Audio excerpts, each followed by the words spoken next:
የዩክሬኑ ፕሬዚደንት ቮሎዲሚር ዘለንስኪ ከአሜሪካው ፕሬዚደንት ዶናልድ ትራምፕና ከአዲሱ የእንግሊዙ ጠቅላይ ሚኒስትር አንዲ በርንሃም ጋር ምርጥ የሚባሉ ውይይት ማድረጋቸው ተሰምቷል። ዘለንስኪ ባለፈው ሰኞ ከእንግሊዙ ጠቅላይ ሚኒስትር፣ ከትናንት በስቲያ ማክሰኞ ደግሞ ከአሜሪካው ፕሬዚደንት ጋር መወያየታቸው ተገልጧል። ዘለንስኪን እንደ በካር ወላድ ምጥ እረፍትና ሰላም ነስቶ ከእንግሊዝ ወደ አሜሪካ ደም እንዳበረረው እንሳ ከነፋቸው ደግሞ ሩሲያ ቀድሞ በአውሮፓኑ አቆጣጠር በ2006 የፈረሰውን የሶቪየት ዘመን ጦር ኃይል ለመገንባት ማቀዷ ነው። ክሬምሊን ደግሞ አዲሱን የለንደንን ጠቅላይ ሚኒስትር ክፉኛ እየፈተነው መሆኑ ተሰምቷል። ይህንኑ ርዕሰ ጉዳይ ለዓለም አቀፉ ትንታኔ ዘገባችንም መርጠን አሰናድተነዋል። ከትንታኔ ዘገባው ጋር ትዕግስቱ በቀለ ነኝ።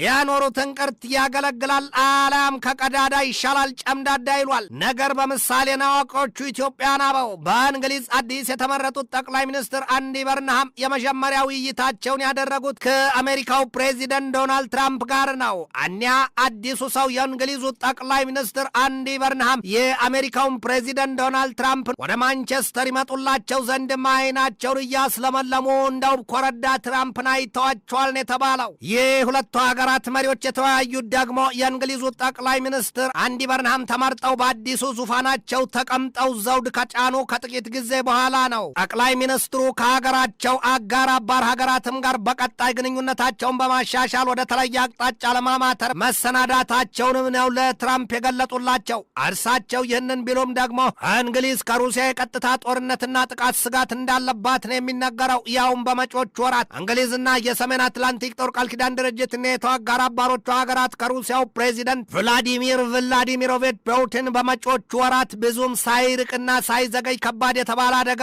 አንዣቦባቸዋል። ወዲህ ደግሞ የሰሜን አትላንቲክ ጦር ቃል ኪዳን ድርጅት ኔቶ ፊት አውራሪው አድርጎ እንደ ባብሬሳ የሚያስፈራራባት አሜሪካን ብትሆን አሁን ትኩረቷን በኢራን ጦርነት አድርጋለችና የእንግሊዝ ጉዳይ ላታመልጭኛ አታሩጭን ነው ይሎታል። ሞስኮው እነዚያን በምዕራባውያኑ ማዕቀብ የጣለባቸውን የነዳጅ ጫኝ መርከቦቿን ቢሉ የዕቃ ማጓጓዣ መርከቦቿን በእንግሊዝ የውሃ መተላለፊያ ቻናል እያስቀዘፈች የእንግሊዝን ሀብት ታማትራለች ይሏታል። በብዙ ሚሊዮን የሚቆጠር በርሜል ነዳጅ ዘይት በከርሳቸው ያጨቁ የሩሲያ ነዳጅ ጫኝ መርከቦች ዛሬም በሼትላንድ ደሴቶች በኩል የውሃውን ምንጣፍ እየገማመሱና አረፋ እያስደፈቁ ወደ አትላንቲክ ውቅያኖስ መጓዛቸው ነው የሚነገረው። ሩሲያና እንግሊዝ በልጁ ባጣሽ በእንግዲህ ልጁን ሆነዋል ይሏቸዋል። የሩሲያው ፕሬዚደንት ቭላዲሚር ፑቲንም ቢሆኑ በዩክሬን የገቡበት ጦርነት ምን ያህል ከሌሎቹ ሀገራት ጋር እንዳነካካቸውና የትኛውንም ሀገር ያለማመናቸው ወዲህ መፍራታቸው ነው በሚል ይጠለጠላል። አሜሪካ በኢራን በገባችበት ጦርነት ኢራንን ለመምታት ስትል ከእንግሊዝ የጦር ኃይል ማዘዣ ሰፈሮች መነሳቷ በኢራን ዘንድ እንግሊዝን ቢዘገይ ቢቆይ እንጂ በኢራን ኢላማ ውስጥ መግባቷን አስታውቆባታል። ምንም ብትቆይ አህያ ይዥብ ናት ይሏል። ዛሬም በኢራንና በእንግሊዝ መካከል ያለው እውነታ ያንን ሆኗል ነው የሚባለው። በእንግሊዝ አዲስ የተሰየሙት የመከላከያ ሚኒስትር ዌስ ስትሪቲንግ በኢራን የሆርሙዝ የውሃ መተላለፊያ ወሽመጥ ጉዳይ ከአሜሪካዎቻቸው ፔቴክሰት ጋር ለመምከር መዘጋጀታቸውን የተገለጠው የእንግሊዙ የመከላከያ ሚኒስትር ሀገራቸው የአየር ክልሏን ከየትኛውም ጥቃት ለመከላከል በሳምንቱ ባሉት 7 ቀናት 24 ሰዓታት ያለ አንዳች መዘናጋት ፋታ ይጠብቃል ነው ያሉት። አዲሱ የእንግሊዙ የመከላከያ ሚኒስትር አሉ በሰፊው ማብራሪያቸው ሩሲያ ዩክሬንን በያዘችበት ጥፍሯና ክራንቿ እንግሊዝንም የሆነ ሌሎች አውሮፓ ሀገራትን ለመያዝ መዘጋጀቷን ያለ ጥርጥር እንደሚያውቁ ነው የገለጡት። የቀድሞው የእንግሊዙ ጠቅላይ ሚኒስትር ኬር ስታርመር የዛሬን አርገውና የሩሲያውን ፕሬዚደንት ቭላዲሚር ፑቲንን ጥምድ አድርገው ይዘው በንቀትና በጥላቻ አይን ሲያዋቸው እንደነበር አይዘነጋም። ፑቲንን ክፉኛ የተቃወሟቸው ሰው ኬር ስታርመር የዩክሬንን የመከላከያ ኃይል ለማጠናከርና የጦር ጀቶችን ለመግዛት የ300 ሚሊዮን ፓውንድ መመደባቸውም አይዘነጋም። እንግሊዝና ሩሲያ ወደ ከፋና የባሰ የጦርነት አዘቅት ለመውረድ ብዙ ጊዜ ሲዛዛቱ እንደነበረ ይታወቃል። እንደ አብነትም ሩሲያ እንግሊዝን ከውሃ አካላቷ ቅርብ ስፍራ ጥልቅ ክፍል የሰው አልባ የጦር መርከብ አሊያም ፒ8 ወይም ፖዛይዶን ድሮን የኒውክሌር አረሯን ጎስጉሳና አልብሳ አስደፍጣ በርቀት መቆጣጠሪያ ልታጠፋ ጣጧን ጨርሳ ተቀምጣለች። ሩሲያ ያም ብቻ አይደለም፣ ከገዛ ምድሯ ቁጭ ብላ እንግሊዝን ጨርሶ ከ3 እስከ 4 ደቂቃ ሊያጠፋ የሚችል የጦር መሳሪያ አይነት ሰርታ ጎዶሎ ቀን እየጠበቀች እየሰነጠቀችላን ይባላል። የቀነ ጎዶሎን ሚዳቋም አዘለው ይሏል። ሩሲያ ለእንግሊዝ ማጥፊያ ከውሃው አካል የውሃ ልብስ አልብሳ ከባህሩ ፍጥረታት ጋር ዋህዳና አዛምዳ ያስደፈጠችው የሰው አልባ ዱዳቁስ ፒኤ-ኢታሊያም ፖዛይዶን ድሮን ከባህሩ ጥልቅ ስፍራ እንደተኛ ሳናባሪ ላፍታም ሳይደነዝዝና ሳይዝግ የታጨቀበትንና የተለበጠበትን የኒውክለር አረር እሳትና መርዝ ትፋው የሚል ትዕዛዝ ከክሬምሊን ቤተ መንግስት አካላት ከተሰጠው በቅጽበት ከበላዩ ያለበሰውን ውሃ እያፈላና እያፍለቀለቀ ሽቅብ ከ900 ሜትር በላይ ያናፍረውና ያንን የተፍለቀለቀ የውሃ ማዕበል በለንደን ከተማ ላይ ይከለብሰዋል። ከዚያ በኋላ የለንደንን ከተማ ያርገኝ ያቺ ከተማ እንደ ገበጣ ጠጠር ታጥባና ተጠራርጋ ከዚያ የፖዛይዶን ድሮን ከተኛበት የባህሩ ጥልቅ ስፍራም ሳይሆን አመዷና አቧራዋ በባህሩ የውሃ አካል ፊት ይነሰነሳል።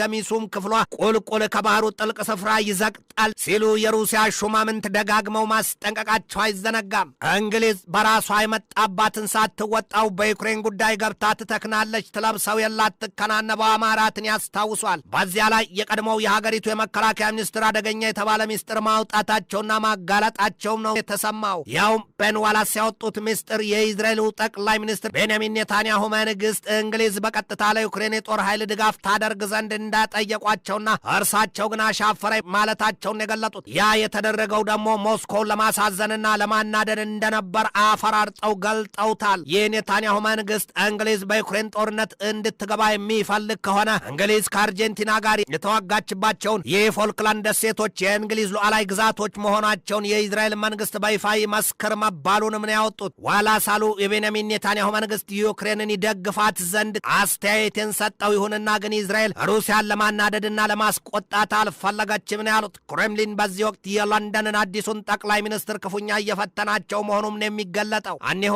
አዲሱ የእንግሊዙ ጠቅላይ ሚኒስትር አንዲ በርንሃም ስልጣን በተረከቡበትና ቤተ መንግስት በገቡበት አጋጣሚ የሩሲያ የጦር መርከቦች በኒው ስትራሽሚ ከፖሊማውዝ አቅራቢያ በደቡባዊ እንግሊዝ ተኩስ መክፈታቸው ይታወሳል። የእንግሊዝ የመከላከያ ሚኒስቴር በጉዳዩ ዙሪያ ባወጣው መግለጫው በዚያ መልኩ የቀጥታ ተኩስ ልምምድ ሲያደርጉ የነበሩት የሩሲያ የጦር መርከቦች የክሩይዝ ሚሳይሎችና በደቂቃ እስከ 50 ጥይቶችን በሮምታ መተኮስ የሚችሉ ከባድና የርቀት ጠመንጃዎችን ታጥቀው እንደነበር ነው የተገለጠው። በሩሲያና ዩክሬን ጦርነት የተነሳ ክፉኛ የተነካኩት ሩሲያና እንግሊዝ ከወረደው አሉባልታም አልታቀቡም ይሏቸዋል። ትናንት በተሰማ ዜና ደግሞ የሩሲያው ፕሬዚደንት ቭላዲሚሮቪች ፑቲን አሁን የያዙት አቋማቸውና ግባቸው እንደ አውሮፓውያኑ አቆጣጠር በ2006 ጨርሶ ዳግም እንዳይጠገን ሆኖ የፈረሰውን የሶቪየት ህብረት ዘመኑን የጦር ኃይል ግንባታ መያዛቸውን የተገለጠው የሩሲያው ፕሬዚደንት ቭላዲሚር ፑቲን ከትናንት በስቲያ በአውሮፓውያኑ ሐምሌ 27 2026 አዲስ ድንጋጌ መፈረማቸውም ነው የተሰማው።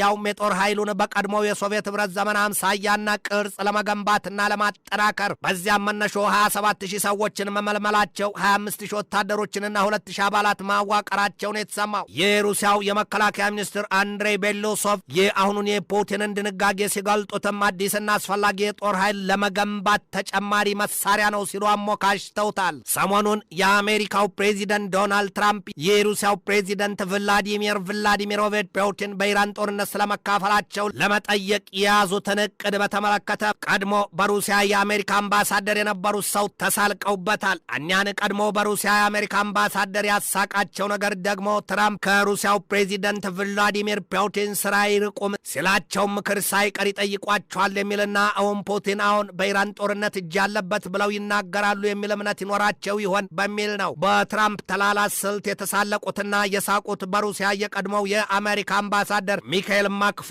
ናቸው። ሰሞኑን ባለፈው ሰኞ ወደ እንግሊዝ የተጓዙት የዩክሬኑ ፕሬዚደንት ቮሎዲሚር ዘለንስኪ ከሀገሪቱ አዲሱ ጠቅላይ ሚኒስትር አንዲ በርንሃምና ከትናንት በስቲያ ማክሰኞ ደግሞ ከአሜሪካው ፕሬዚደንት ዶናልድ ትራምፕ ጋር በዋይት ሃውስ ገንቢ የሚባሉ ውይይት አድርጌያለሁ ሲሉ ጮቤ ረግጠዋል። ከሩሲያ ጋር በግዙፍ ጦርነት ውስጥ ያለችዋ ዩክሬን ከአውሮፓና ከአሜሪካ ጋር አባሮቿ ገንቢና አስደሳች የሚባል ምላሽ ማግኘቷን ስትገልጥ፣ በወዲህ በኩል በምስራቁ ጎራ ተከፍለው በአንድነት የቆሙት ሩሲያና ቻይና ጉዳይ ለሰሚው ግራ ይሉትን ሆኗል። ቻይናና ሩሲያ በባህር ኃይል ዘርፍ ጠንካራ ትብብራቸውን ቀጥለዋል ነው የሚባለው። ሁለቱ ሀገራት በባህር ሰርጓጅ የጦር መርከቦች ዘርፍም ቢሆን የተራቀቀ ጥበብ የፈሰሰባቸውን የጦር መርከቦቻቸውን በቅርቡ ባደረጉት የባህር ኃይል የጦር ልምምዳቸው አሳይተዋል። እውን ሁለቱ ሀገራት ቻይናና ሩሲያ ወዳም ሁለቱ ሌሎቹ ደግሞ ሰሜን ኮሪያና ኢራን በዚህ መልኩ ወዳጅነታቸውና ትብብራቸው ከተጠናከረ እየጠነከረ በምስራቁ ጎራ ያለው የኃይል ሚዛን ያሰጋል በሚል በምዕራቡ ጎራ ያሉት ስጋትና ጥርጣሬያቸው ከመጠን አልፏል ነው የሚባለው።